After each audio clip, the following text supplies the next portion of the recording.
Assalamualaikum Pak Andika, selamat sore. Waalaikumsalam, selamat sore Mbak Edi. Gimana kabarnya sore hari ini Pak? Sehat? Alhamdulillah sehat Pak. Itulah beruntungnya guru penjas itu Pak ya, selalu sehat.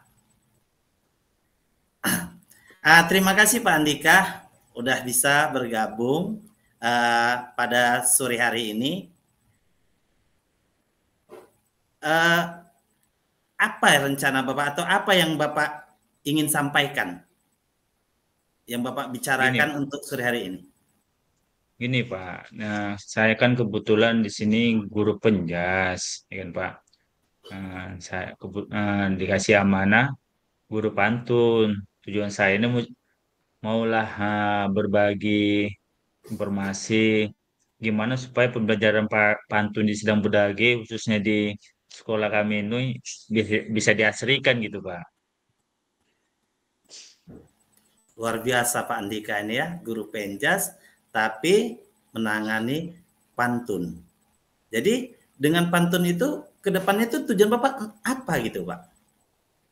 Ini Pak, tujuan saya secara umumnya anak bisa berpantun, apalagi kemudian anak bisa berbalas pantun. Karena Pak, saya lihat di kemajuan zaman ini, terutama di Kabupaten Sambedagi ini Pak, udah 3 tahun berjalan, kami suruh memilih gitu Pak, memilih cari ciri khas kabupaten. Sekolah kami memilih pantun.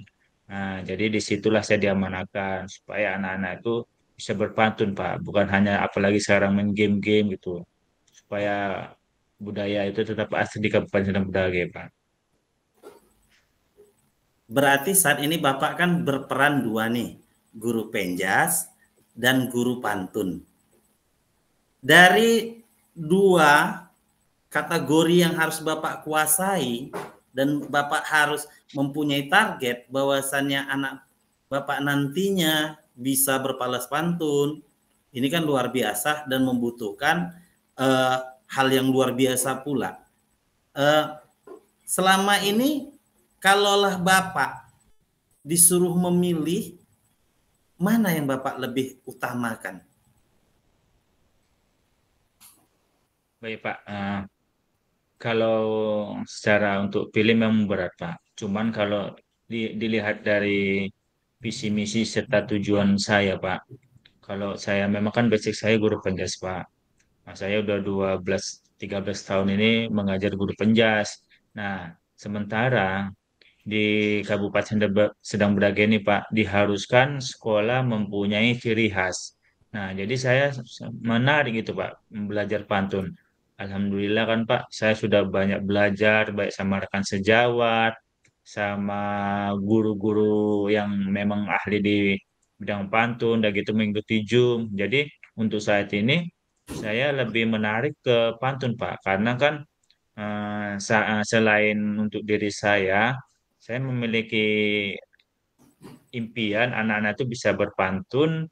Nah, setidaknya itu di rumah itu ada dua pantun, 2 sampai 3 pantun yang harus mereka sampaikan ke orang tuanya gitu, Pak. Ini kan sebuah proses yang luar biasa ya Pak ya. Dari anak nggak tahu sampai menjadi tahu. Kalau kita buat skala saat ini dari 1 sampai dengan 10, anak-anak itu tingkat kemampuan pantunnya di skala berapa dia Pak? Baik, Pak. Kalau secara skala, Pak, pantun itu terbagi 3 fase kan, Pak. Fase A, fase B, fase C. Kalau fase A itu mereka belum bisa berpantun, hanya bisa mengikuti, itu masih skala 3. Kalau fase B udah skala 5, tapi kalau fase C alhamdulillah sudah skala 8 Pak. Karena eh, mungkin ya saya Pak, secara sistem pengajarannya itu saya selalu memodifikasi pembelajaran pantun supaya mindset anak itu mengingat itu lebih baik daripada menulis. Jadi setiap ada pantun itu saya selalu memodifikasi Pak. Jadi tadi Bapak sudah katakan ada 3 fase tingkatan, ada skala 3, 5, dan 8. Target Bapak ke depan itu di posisi skala berapa Pak untuk anak-anak nantinya? Baik Pak, kalau ada 300 Pak, cuman target itu 100. Kenapa? Waktu sudah berjalan sekitar 5 bulan ini kan Pak. Setelah secara kontinu pembelajaran tadi dengan cara memodifikasi pembelajaran, anak-anak sudah bisa berpantun, Pak. Nah, target Wah, selanjutnya, anak bukan hanya luar bisa biasa. berpantun, tapi bersenandung sambil berpantun. Jadi, mereka bisa menselaraskan antara pantun dengan musiknya tadi. Dan kemudian anak mengerti dan memaknai apa isi pantun. Itu, Pak, yang paling penting, Pak. Nah, ini kan udah suatu tingkatan yang luar biasa. Eh, dari fase-fase yang ada dari 3, 5, 8, ternyata dengan modifikasi seorang Bapak Handika, Bapak bisa mencapai anak-anak bisa bersenandung di luar konteks yang selama ini hanya bisa berbalas, tapi udah ada poin lebihnya gitu ya Pak ya. Ada poin lebihnya bisa bersenandung. Kedepannya Bapak itu selain daripada sekolah ini ada nggak pengimbasan untuk sekolah lainnya? Baik, Pak. Di sini, Pak, kebetulan ada salah satu, kalau sapaan kakak lah, tapi ibu guru juga, karena dilihat keseharian saya dan kemudian secara media sosial saya mengupload kegiatan pantun, kemudian eh, yang dimiliki anak itu Pak. Jadi keinginan kami itu yang pertama diajak kerjasama untuk mensupport anak-anak yang bisa berpantun. Jadi di sini Pak prospek kedepannya yaitu di salah satu kami gugus dari kelompok kecil loh, Pak. Gugus 1 wilayah 3 akan mengadakan seperti audisi pantun yang nanti insya Allah akan kami selenggarakan di sekolah kami, Pak, dan sebagai juga implementasi dan penerapan P5 tadi, Pak. Itulah Oh, targetnya, Pak. gugus satu itu berapa sekolah itu Pak? Gugus 1 ada sekitar 12 sekolah, Pak. Semua SD itu ya Pak ya. SD, Pak. Nah, tadi Bapak kan ada penjas, kemudian Bapak dituntut harus juga menangani pantun dan alhamdulillah ini sudah bagus ya. Nah, dengan dua karakter yang berbeda ini Bapak menemukan gitu. Artinya kesulitan dalam mengatur waktu ataupun perencanaan ke depan. Ya, itulah, Pak. Kami kan swasta, Pak, ya kan. Jadi, yang seperti saya bilang tadi, basicnya penjas, tapi targetnya untuk saat ini mau pantun. Nah, kendalanya kan gini, Pak. Kalau dia pembelajaran penjas, kalau dikolaborasikan, kebetulan kami kan di sekolah kami masih ada KTSP, K13 kan gitu Pak.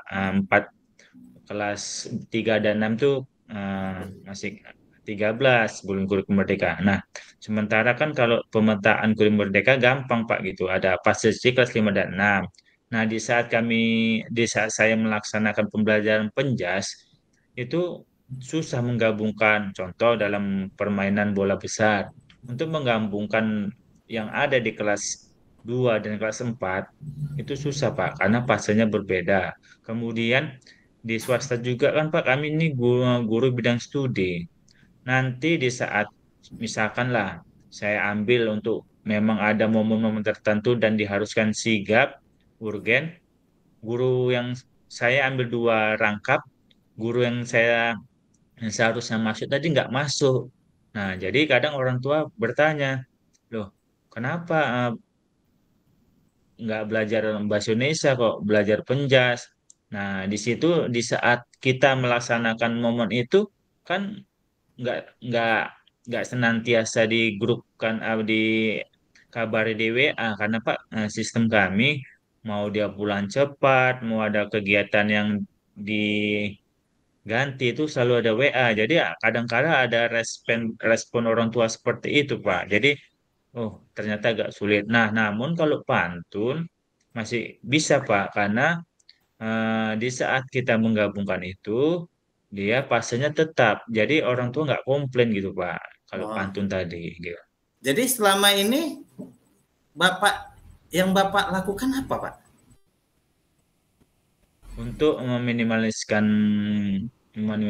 kekurangan tadi, yang pertama tahapan itu yaitu menginformasikan kepada orang tua jauh sebelum hari hanya bahwasanya contoh kayak kemarin ada kalau olahraga kan Pak, ada pertandingan futsal dan kaste. Nah, di situ saya berkolaborasi dengan guru untuk menginstruksikan ke wali murid bahwasanya butuh KBM yang lebih. Karena kan kami Pak di sini sekolahnya banyak jenjang, ada 5 jenjang. Jadi kalau udah sore itu udah nggak bisa lagi aktif sekolah, aktif untuk kegiatan latihannya. Jadi untuk momen yang tadi, saya menginformasikan ke orang tua, baik dari wali kelas, bahwasanya 1 bulan ke depan ada pertandingan. Jadi saya diambil pelajaran itu. Kadang-kala kan Pak, takutnya seperti saya bilang tadi, kok nggak belajar ini, kok pencas aja, sekolah udah bayar mahal, rupanya pelajaran ini aja. Jadi harus ada konfirmasi ke orang tua. Kalau masalah pantun, ehm, karena ada kegiatan ini, anak antusias, Pak. Nah, karena apa? Karena pembelajaran pantun ini kan sedikit tidak mengganggu pembelajaran, karena kan di dalam, Pak. Di dalam itu kalau kita gabungkan dan kita proyeksikan, secara aksi nyatanya dia nggak mengganggu. Tapi kalau di luar tadi kan, mana yang suara ributnya, saut-sautannya, mana suara semangatnya, itulah yang saya lakukan, Pak. Berarti Bapak sudah melakukan pemberitahuan info kepada orang tua eh, tentang kegiatan dua personil ini ketika Bapak tidak melakukan penjas karena Bapak melakukan pantun. Baik Pak Andika, karena waktu kita terbatas nih Pak Andika. Eh, jadi dari coaching kita saat ini apa yang Bapak dapat?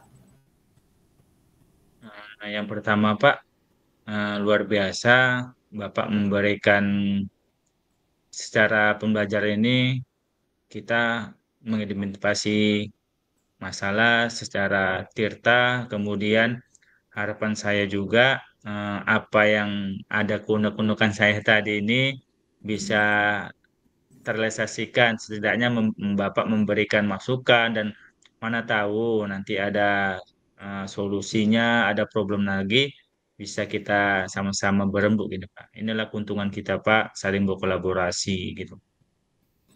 Ya, luar biasa ya Pak Andika ya. Terus bersemangat eh, ke depannya. Saya yakin dan percaya ketika ini terlaksana nanti akan membuahkan hasil yang berikut yang sesuai dengan yang diharapkan. Jadi untuk itu saya berharap setelah pertemuan ini kita ketemu lagi dan saya ingin tahu sih hasilnya yang sudah baik pantunnya maupun olahraganya itu semua tidak menghambat ataupun eh, katakanlah tidak menghalangi sebuah kegiatan kemajuan peserta didik Bapak selain Bapak menjadi seorang guru bidang studi. Ya, Pak ya. Pastinya, pasti Pak. Insya Allah selalu merealisasikan ke anak, apalagi kita sama rekan sejawat, seharusnya saling berkolaborasi. Oke, Pak Andika, waktunya habis ya. Iya. Assalamualaikum warahmatullahi wabarakatuh. Waalaikumsalam warahmatullahi wabarakatuh. Selamat siang Pak Edi. Siang, Pak Andika.